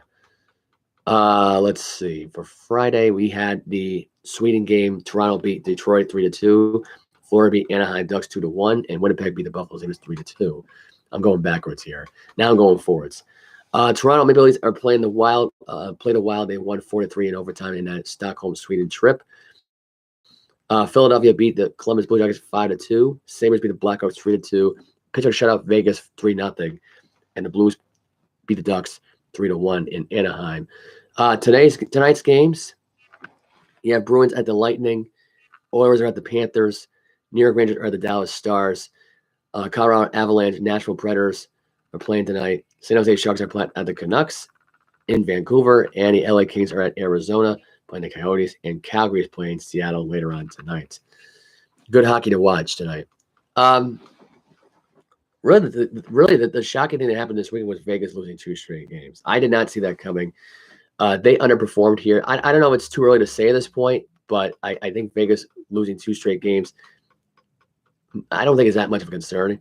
Like, I've heard people say this weekend, them losing in overtime to Philadelphia, like that's a big loss. Like, it really wasn't. It was a tough game on the road, different time zones. It's going to affect that team. I didn't expect this team to put their best effort out there early November here in a road trip like that. Trap game with Sidney Crosby. It's always going to involve Sidney Crosby at home. I wouldn't really worry about that game at all. They put up their best stuff against the Flyers. I think they were completely exhausted in the overtime game and having a back-to-back from Saturday to Sunday. So that, to me, was the factor going to that one here. The Rangers getting a little revenge against the Devils at this point. Are the Devils a one-hit wonder here? I think that's too early to say at this point. I'm just realizing now it's getting too dark in here. Give me 1 second. There we go. So, as I was saying, the Devils right now, they're 8-7-1. They had a much start last year. I think Patrick Kane leaving that team may have just helped this Ranger team out seem like a little bit more younger. I think Patrick Kane might be on the verge of retirement. I don't know, because there's been rumors about him trying to sign with the Toronto Maple Leafs at this point. I don't know if he's still with the Rangers. I don't believe that he is necessarily. But the story in this game was that Vasey had 2 goals. Panarin had 2 goals. They were the real difference makers in this game. Jack Hughes had the shot. Jerry Platt had a power play goal. Eric Hula had a goal. But it was Henry and Vesey and Blake Wheeler late in the game that sealed New Jersey's fate at that point. The Wild right now, I mean, they're not so wild this year. I mean, they lost in their shootout to the Ottawa Senators. That was a tough loss there on Saturday. Yesterday's games, not really much else to take away from this game, really, other than the Blackhawks dropping another game at home, this time to Buffalo. Connor Bedard here really didn't do much in this game, I don't believe, although I may be wrong here. But Taylor Raddysh did get a goal. Phil Kuzik got a goal in the game. Eric John got the game-winning goal in the third period. Jeff Skinner had a power play goal for Buffalo, and Renton Dahl had the first goal to open up the game. Connor Bedard, though, only 1 assist in the game. Not really much else here. He had 2 shots on goal. Didn't really do much in the game, really. Really hardly touched the puck. Just got an assist on 1 goal. That was really about it. Not really much else in the point department here, but I mean, it's still hard to tell here. He's just getting his feet wet here. It's kind of the realization now at this point. It's gonna be like a growing pains with him, but he'll improve over time. I mean, I think he's a good kid. He's a great hockey player. He's a great forward right now for that Blackhawks. It's what the Blackhawks really need. They need this guy to be conservative for right now. When his time comes, just do your thing. Like, don't try to do too much right now at this point if you're not needed to. Although in this case, they should be wanting that because they are 5-11. Anyway, baseball news we got to get into here. A lot of good baseball news here. Aaron Nola re-signing with the Philadelphia Phillies for a monumental deal for 7 years. So that's interesting there. Interesting news there. That's going to make Dave Dombrowski very happy. They won the National League. They won the wild card right now. They fell short in a Game 7 of the NLCS this past season right now at home which begs the question here, with this whole thing playing out, looking to build a powerhouse here at this point for Dombrowski. Does this Philadelphia Philly club get more wins next year? And I think they can. That's one way of looking at it. They're going to get a lot more wins out of this. Aaron Nola being the number 1 ace in that team, that shows me how much Dombrowski's got that much confidence in his pitcher. So they're going to have some big things going for him pretty soon. Lance Lynn signing with the St. Louis Cardinals. That was a shocker today. Did not expect him to leave the Dodgers so soon. And I think Lance Lynn at one point was with the Cardinals before all this. I'm pretty sure he was. And he was with the White Sox, with the Dodgers. Now he went back to St. Louis again. That was kind of strange. I did not expect that, though, coming out of the blue with that one. So that was pretty good for him. We're getting news now that Florida State suffered a gruesome left leg injury. It's a torn ACL, PCL, and MCL in the left knee. It's according to Sports Judge. So that's sad news I had to get into today. And I'm going to fast forward with this stuff. Brock Purdy, by the way, had the perfect passer rating, by the way, 158.3. Has not been done by a 49ers quarterback since Joe Montana in 1989. That's pretty amazing. Dino Barbs, the Syracuse Orange head coach, was fired after an inconsistent 8-year tender with the team. Michigan Wolverines got their 1,000th win over the weekend in program history over Maryland, so that was pretty good news there. Congrats to them. Matt Petgrave, who was released on bail after being charged for the manslaughter of ex-hockey player Adam Johnson. NHL rewind here. Oilers making coaching changes. Blues, Braden Shannon, and Oilers head coach getting fired here. So that's very interesting there. Milan Lucic away from the team indefinitely with the domestic battery incident. They'll be making sure that he goes to court and he takes care of what he needs to take care of here. Joe Flacco got to deal with the Browns. Tim Boyle will start Friday against the Dolphins. Mark Andrews cracked his fibula on Thursday night's game to his ankle ligament. That's per report of CBS Sports. He is done for the year. Yeah, not much else to tell here about this, really. Really shocking news, to say the least, here going forward. I'm not sure there's any other news front here.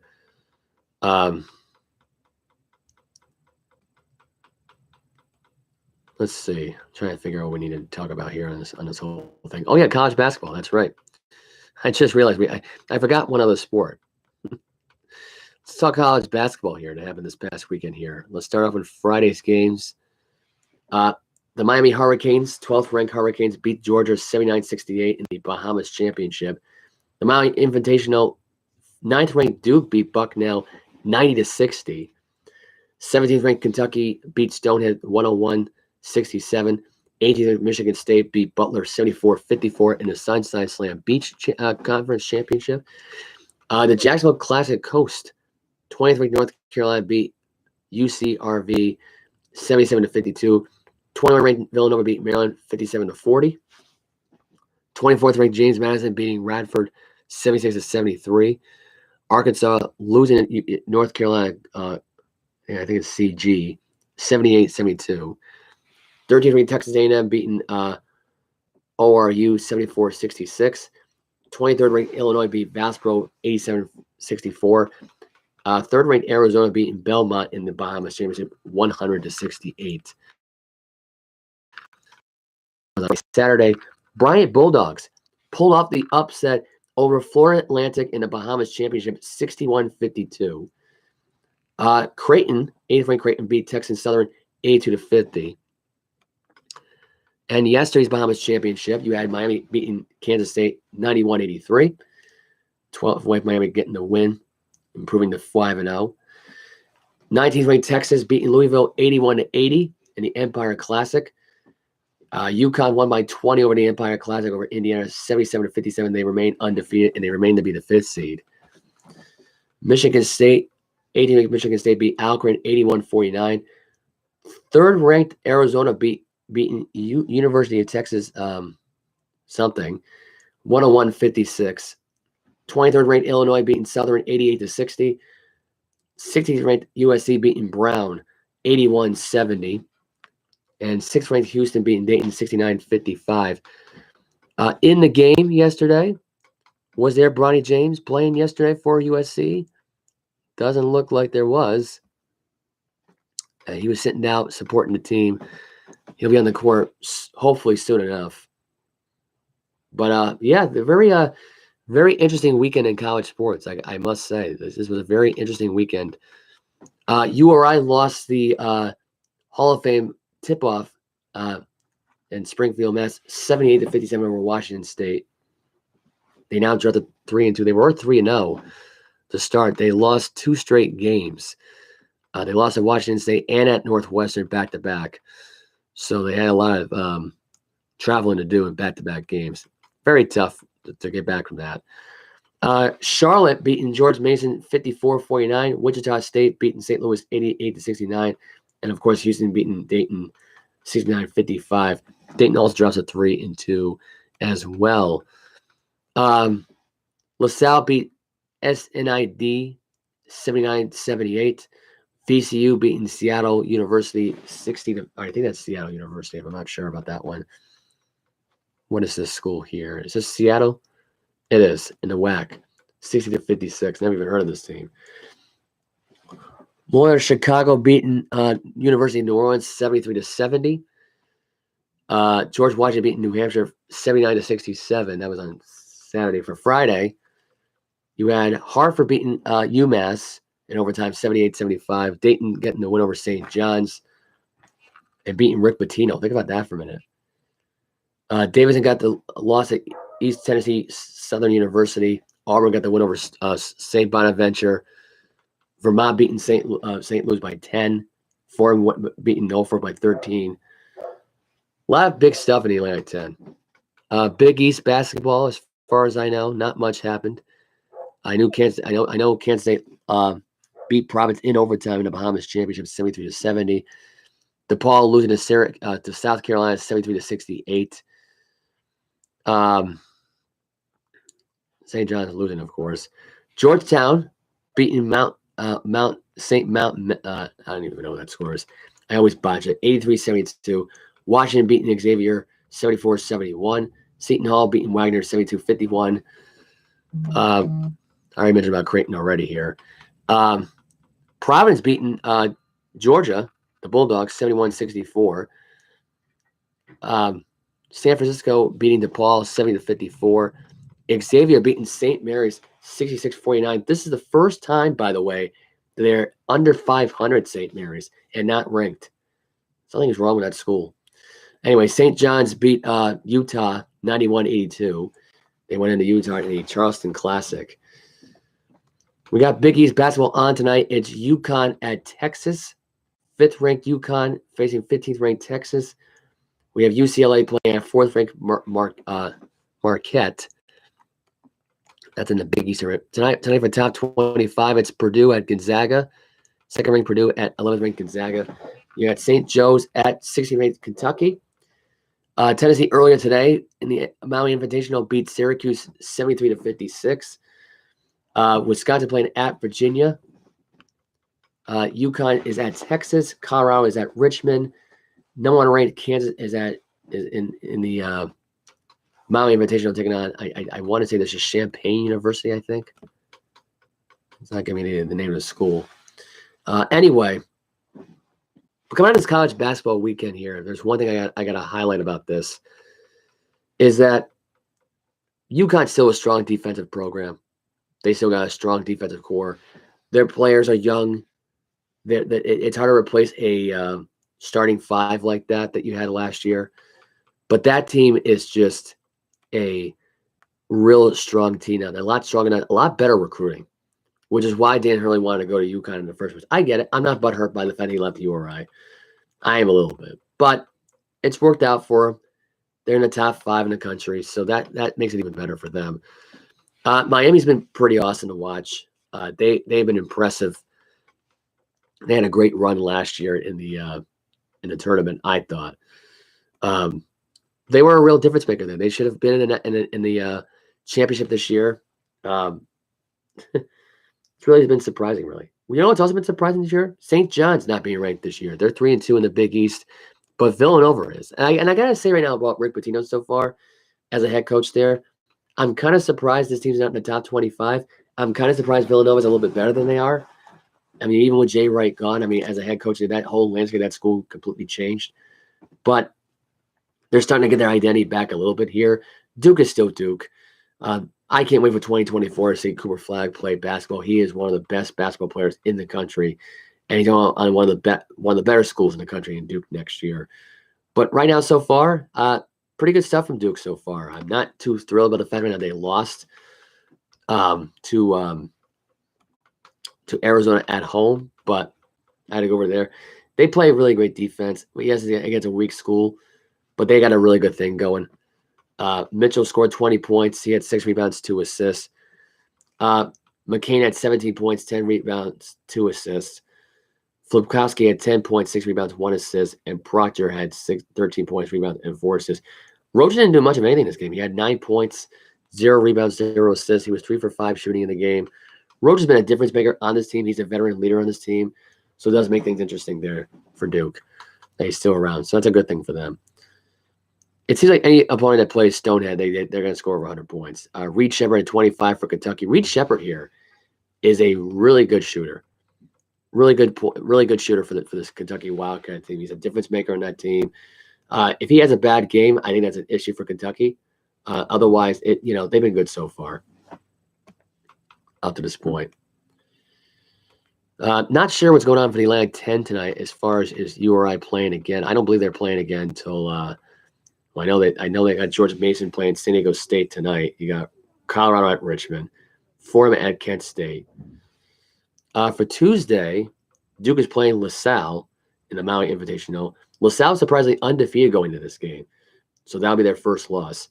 Boston University is at Davidson on Tuesday. On Wednesday, URI is playing at a Jacksonville Classic against, I want to say this is JW Providence, I believe this is. Is it Johnson and Wales? It is Johnson and Wales. So that'll be a 2:00 game. Very interesting game on a Wednesday. Central Connecticut is at UMass. Duquesne's at Nebraska. Bucknell's at St. Bonaventure. And Creighton's at Loyola Chicago. So far, not really much changing in the standings here. But St. Mary's, though, I want to get into. I don't know what happened with them. They're 2-3. They're really struggling at this point. It's unfortunate. It is what it is. What? Give me a card because I'm going to go get 2 things of cold cuts and a bread for you. I was going to go out myself, but okay. Well, I just have them hold 2. I'm going to pay for the paninis for tonight. Well, I just put my credit card. Here. Take it. All right. Yeah. No PIN number? No, it's just a credit card. I got the not gonna coffee maker already in the mail. Huh. Just came. That's good. Auntie Laura sent it back. Awesome. All right, cool. Bye. Just 2 things of cold cuts? And one Yeah. package of bread? Why don't you give me like a meatball calzone too from there? Okay. Yeah.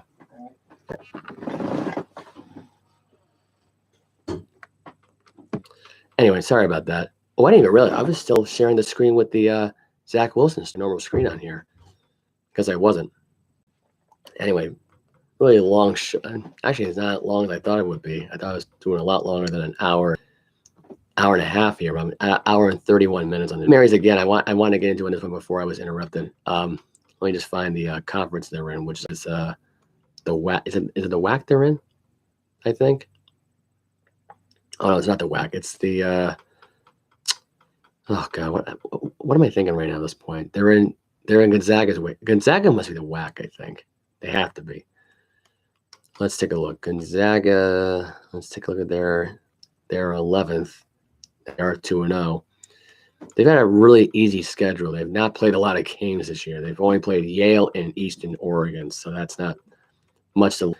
Let's see what their standings here. They're in the, I guess, is the West Coast Conference. So I was close. Santa Clara leads their conference. They're 4-0, by the way. St. Mary's dead last at 2-3. I don't know what happened with that team. I'm not sure if the fact they no longer had no longer a plan after losing their starters, but they just not been the same team. They get blown out pretty easily. They're not that competitive this year. And I gotta say, this year, if their losing trend continues here, they might head to the NIT. And I hate to say it, but if they head to the NIT, it's not good news. Okay, it's not good news at all, because at that point, then it's like they win the NIT and Gonzaga goes on to win a national championship. Like that hurts them. That hurts them a lot. That's a big low blow to them. But here's the Gonzaga's rest of the schedule this week for them. They play Cal Baker. They're at USC. Here's the one thing I don't understand about the school for Gonzaga here is why they couldn't go after LeBron James' son. Like that right there was a huge missed opportunity. Now, granted, I think now at this point now they might beat USC anyway, and USC of LeBron James. But that's a huge one right there. Gonzaga can go on a run here with this. I think this year, here's my opinion. I think they beat Purdue. I think they beat UConn. I think they find a way to beat USC. The only loss they're going to have here going forward, and really I have to say it here, is Kentucky, because I think Kentucky's going to play them tough here. The reason I think UConn to them is because if they were in UConn, I think it's a different story, right? Because I think home field advantage does matter here in these things here. Games at 1 o'clock in the morning, 3-hour time difference right now. It's going to mess with that young program for UConn. I just can't imagine UConn going into that game and on the road, for a team that doesn't really travel to UConn that often, or travel to Gonzaga that often, excuse me. I don't see them like winning that game on the road. As much as that would help out Dan Hurley's program, I don't see it. But I see this team go at one loss this year at Kentucky. I mean, the way the schedule looks right now, and the way how St. Mary's looks right now, is why at the Drew time left. With Drew time being gone, and really, for him not to go to the NBA was kind of surprising. Him not being selected was kind of surprising. The fact that UConn didn't cash in on this, and to have a revenge game against the guy, you could have gotten a veteran player that would have helped your team out a lot more. And for them not to cash in on that, I thought that was surprising as well. They play Purdue actually in about 10 minutes or so. So that should be interesting there. Otherwise, for Gonzaga, this was a huge opportunity. They're facing Purdue, who's one of the better schools at this point. If they go into Gonzaga and get the win there, I'd be shocked. They're 3-0 right now. They had wins over Morehead State, Sanford, and Xavier. They're playing at Gonzaga. They face Texas Southern at Northwestern right after that. Iowa, they're at Alabama. Here's my prediction here. They beat Alabama, but then they lose to Arizona. Arizona is a tough team. They are a strong defensive core team. They have a good offensive scheme. I think they can play tough. I think they can hang with Purdue. I don't think Zach will be too much for them to handle. Their defensive core is pretty damn good. You have right after this one again, not another ranked opponent again until March 2nd against Michigan State. And where Michigan State is right now, I don't think they're going to stay in the lower 20s at all. So when I say lower 20s, I mean I wouldn't say lower, like the bottom of the top 25 here almost. Like they're not going to stay there for that long. I think Michigan State might lose this game. They might lose this game with Tom Izzo as coach here, and I got to be honest, it'll be a tough one for Izzo to watch. At Michigan, the week before that one, that's going to be a win for them too. I think Purdue is going to end up with only one loss going forward here, and I got to say for Purdue this year, getting the number 1 seed, be a hell of a story. It would be, and to redo what they should have done last year, which was win a national championship. That could be a really good opportunity right now at this point going forward. I think the only loss they're going to have, though, is Gonzaga. I feel like at this point, or at this point, only 2 losses they're going to have is Gonzaga and Arizona. And I got to say, personally, Gonzaga, with how weak their conference is this year, with literally everyone being as bad as they are, as soon as they go up against a really tough school, it's going to be an interesting dynamic here. And I think they're going to have some big wins this year. I mean, the big one against Purdue, and you have UConn at home, defending national champions. That's pretty huge. So we'll see what happens from there going forward. I mean, I would love to see it. So can't wait for that to happen. Adrian Gonzalez appearing in the Baseball Hall of Fame ballot, along with Adrian Beltre and possibly David Wright in the finals right now at this point, as according to a lot of people are discussing right now if he is a Hall of Famer. I think Adrian Gonzalez is. In 20 years in the league at this point, had over 2,000 hits, had averaged about 25, 30 home runs a season. Like, he was a key difference maker for the Padres. And he was a key difference maker everywhere he went. When he was with the LA Dodgers, he won a championship for them. The guy's been around. He's been part of the All-Star teams. He deserves to be in that conversation. He really does. Anyway. So we got, once again, NFL football on tonight. You have the Eagles and the Chiefs. It looks like it's going to be a rainy forecast tonight. And Taylor Swift is active tonight. She will be at the game. So all you Swiftie fans out there, get ready for it. My cousin was going off of me about this whole thing the other day, saying how it's all publicity stunt to make Taylor Swift more famous. I feel like saying to myself, and have her get songs play at the stadiums. And I just look at that, and I think to myself, I listen to all the games, all the stadiums, when I do all the because I watch every game. Why would they play it at all 32 stadiums? I'm just curious. Like, they have their own soundtrack they've had there for over 20 plus years. They're going to change it now and have every single track list be Taylor Swift? That makes no sense. And why not play it at Arrowhead Stadium? And here's the way I look at it. I think this is the real deal. Otherwise, this would be a publicity stunt, and I don't think it is. This is a guy who's been trying to get this girl for years. He's had a legit crush on her at this point since really before making his debut in the NFL, since really before ever getting an opportunity to really shine the Kansas City Chiefs. And this is not like a high school, love story here with him having a big game every time that Taylor Swift's there. It may look like that. And people say it might be him showing off. At the same time, it's people figuring him out. The Dolphins kind of figured him out. They shut him out in that game. Denver figured him out. The Vikings figured him out a little bit somewhat, although Mahomes just finds a way to make things happen for him. But when he plays zone against him, you're going to get what you're going to get here. So that was my thought process in this whole thing. And it's not a publicity stunt to make Taylor Swift more popular, because the girl was popular way before, the idea of Travis Kelce and them being a thing. She's number one in album hits because, I hate to say it, Taylor Swift fans, there are a lot of them out there. There are a lot more bigger fans than most artists in the entire world. It's mostly in Rhode Island if you think about it. It's all in Rhode Island. So that's all there is to it. There's another NFL article on here. Fact or fiction right now at this point, according to Sports Illustrated's Gilbert Manzo. Are the Lions a threat right now for the number 1 seed in the NFC after Week 11 rally versus the Bears? I got to look at it like this. If Goff can somehow have a 3 turnover game and win a game like that, on the road. I think it's interesting. So I think it does create a lot of, intriguement. You know, can they be the number one threat at this point? If Philadelphia loses tonight, then Detroit moves on as the number one seed because they win that game. They go 9-2. That doesn't make things interesting here. Because here's another way of looking at this as well. Can the Buffalo Bills go on the road into Philadelphia and get the win and spoil any chances they have at this point and have Philadelphia go to 2 straight losses? Can they defend the tush push? I think they can. And I think this is, I should be hoping that at this point, but it's better that if the Eagles win tonight and then lose to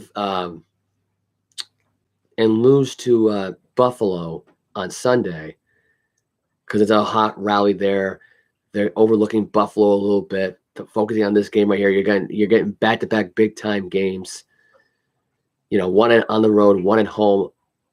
A lot of atmosphere going to this game tonight. And for them to lose 2 straight, I can't see it. But for them to win this game tonight and then lose to Buffalo the following weekend, that would make more sense here.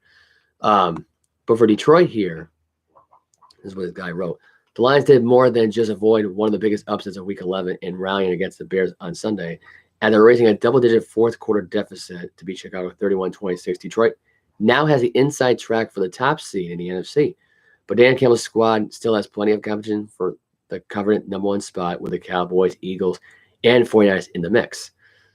Cowboys, by the way, who are now 7-3, by the way, only a game or 2 back of Philadelphia. And how about the race for MVP? C.J. Stroud and the Texans won again, but the rookie sensation might have competition for the other quarterbacks in Texas.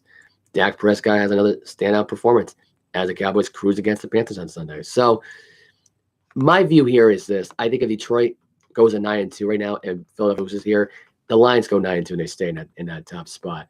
I can't imagine at any point this season, and I'm just being realistic here, that the Eagles get back right after that and get back to that number 1 spot. As great as it would be, as a hell of a story it would be at this point, I don't see Philadelphia, if they lose that spot, get back into it. Because here's one way of looking at it.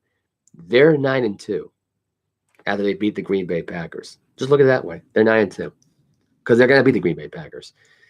And I think realistically, you can make the argument right now that because they already played Green Bay twice, Green Bay doesn't have to worry about playing them again. They're at the New Orleans Saints after a 10-day layoff. I don't trust Derek Carr and the Saints. I don't. The Bears at home, too easy. The Broncos on the at home, too easy. Vikings on the road, too easy. At the Dallas Cowboys in the primetime special here on Monday Night Football. It's actually on a Saturday, not even on a Monday, but they're going to have the crew there. They're going to have Buck and Aikman there, so go for it. And they're at home against the Vikings the following week here. Like that, to me, the way I see it, and look, Dallas could play spoiler here for the next few weeks here because here's how their schedule looks right now going forward, and it could go as like this: Carolina, they already beat. They're at home against Washington. They're at home against Seattle, and they're at home against the Philadelphia Eagles after like a 10-20 day layoff. Those are all wins as far as I'm concerned. All of them are, including the game at Buffalo, at Miami, but against Detroit, that's a loss there, in my opinion. At Washington, that's a win there. And you can make the argument right now that Dallas might actually, because here's one way of looking at it, because what Dallas would really want right now is Philadelphia to lose 3 straight games. Think about it. You lose into them, then the Chiefs, then the Bills. After you beat Buffalo in Buffalo. Because I think Dallas, I have a pretty funny feeling that they'll beat the Buffalo Bills in Buffalo. I don't know. I don't think the Buffalo Bills are the same team. But, I mean, to me, I think they're still a 6th seed, no matter how you look at it. I think Denver goes down as a 7th seed. Jacksonville might stay as your 5th seed, I think. That's the way I look at it. Jacksonville's your 5th seed, Buffalo's your 6th, and Denver's your 7th, right? Dallas right now at this point is your number 2 seed. And we could see a Dallas-Detroit NFC Championship game. Or if somehow Dallas loses to Philadelphia in the first round of the playoffs. Like that could be that comes into play as well. Can Philadelphia make the Super Bowl as a wild card? Okay, they've never done that before. They've never come in as a fifth seed before and made it as a wild card before and going into the Super Bowl. It's never happened. That's also on the cards as well. So, yeah, that's that. Otherwise, this Dallas Cowboy team's ready. They're ready to win that division. I still have Philadelphia winning it. I still see the Eagles and Dolphins being in the Super Bowl at this point. Either that or Chiefs Eagles, either that or Dolphins 49ers. Those are my only selections, really. I see Chiefs Lions too as a possibility as well. No other matchup other than that. But otherwise, like those are my top three. Like if I had to put the number one, stamp it down for approval here, possible guarantee. It's Miami and Philadelphia. But Buffalo and Dallas could be on the card as well, That could be another one as well. Buffalo could be going as a wild card. They go into Kansas City. They pull up. I mean, I wouldn't be surprised if Buffalo goes in there and pull up the upset in Kansas City. That really wouldn't surprise me. And really, the Ravens, they could go down as a number 2 seed. They could end up possibly losing to a third seed Dolphin team. And we could see a Bills-Dolphins AFC title game. Like, there's a lot on the table there with this. So, you just never know. Anyway.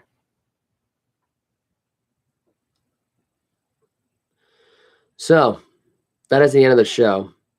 Long show. I did about an hour and 48 minutes. I really hope I didn't go too long for anybody here. If anybody here wants to go to certain parts, they can move around the video. Obviously, it's hard doing it live. When you're listening to me live, you can't really mess with a dial there because you'll lose your spot. The YouTube dial lately on your smartphones have been very sensitive. I know because I've been trying to fast forward through some stuff on a podcast, and it won't let you fast forward through it anymore for whatever reason, even though if it's not live. Sometimes it doesn't let you do it. But anyway, hit the like button, subscribe. Again, thank you all very much. I apologize if I couldn't share the screen for the NBA scores. It was stuck on the NFL logo thing. It would not leave the tab. I don't know why. You can follow me on my social media. It's Snapchat, it's Instagram, it's Facebook, and it's TikTok. You know the rest of that point where the accounts are. And no, I've not made a change yet on my other TikTok. So with that being said, I'm out. Enjoy the rest of your night. And I will see you all again.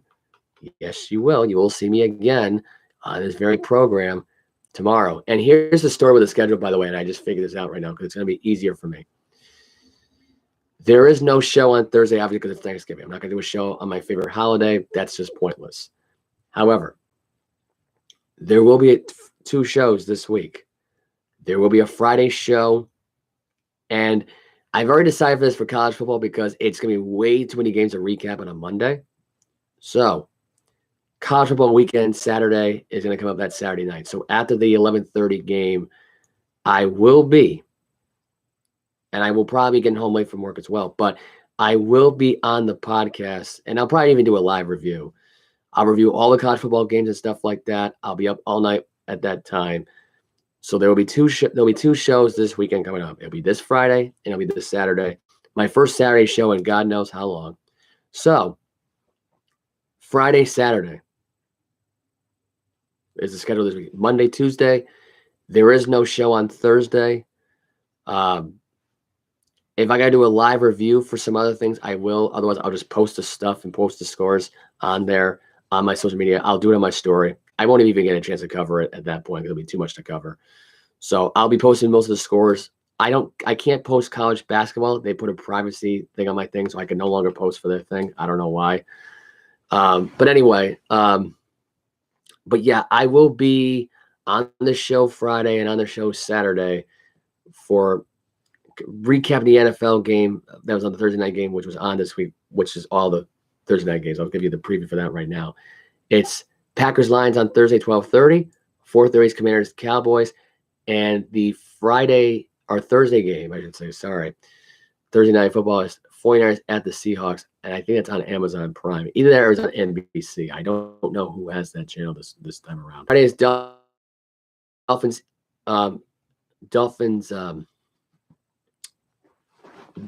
Dolphins, Jets. I almost said Eagles. I don't know why. But that will be on Black Friday. What I will do for that, it's on at 3:00 in the afternoon. I don't know why they couldn't put it on at 12, but whatever. What I'll do is I'll review that game because there will be a podcast on the Friday, which I'll probably end up doing this. I'll recap 2 football games here. I'll probably do the show late Friday night. I'll just recap those 2 games. I'll recap the college football game that was on for Thursday. That's coming up with Ole Miss and Mississippi State, and I'll probably end up reviewing all the. It'll be a lot of football. I don't know how I'm going to do the Friday show yet. I haven't really figured it out. I kind of wish this game was on at 1:00 instead of freaking 2:30 or 3:00, but man, my lips are chapped. Anyway, yeah. So I will review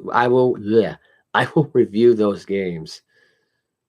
I got to figure out what time though. That's the thing. But anyway, that's it for the show. It was a long show. I might want to go to the gym. At the same time, I might not. I may want to just skip this one out. So I'll probably go to the gym tomorrow. Until then, have a great night, guys, and I'll see you all tomorrow. Go Eagles.